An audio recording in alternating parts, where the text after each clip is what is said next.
About 150 to 200 people assembled at the fountain at Main and Mamaroneck in downtown White Plains on President's Day to protest Donald Trump's immigration policies and show support for a free press, free speech, and the Constitution, against the background of Trump's travel ban and calling the news media the enemy of the people. This is the fourth time a coalition of activist groups in Westchester inspired a turnout in White Plains for what they call Justice Monday rallies. County legislator Catherine Borgia was one of the speakers. She talked about the immigration protection plan she introduced in the Board of Legislators. The legislation would prohibit Westchester County Police and other county resources from being used to perform immigration enforcement for the federal government. The majority of the Board of Legislators, and I'm hopeful that some, including some Republicans, believe that this is a sensible piece of legislation, a good practice for Westchester County to sort of stay in our lane and continue our progressive policing that we do in Westchester County. But we do anticipate that that Rob Astorino, our county executive, who's very closely allied with President Trump, is going to veto this measure. I asked Borgia about Astorino's recent visit to a Muslim school in Yonkers in which he denounced religious discrimination.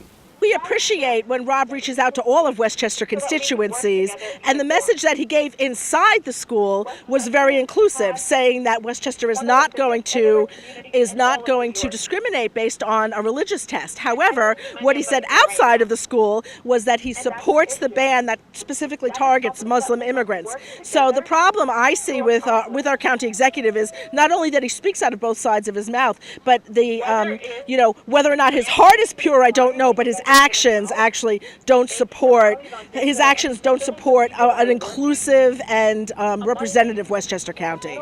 New York State Assemblyman David Buchwald of White Plains was there with his young daughter.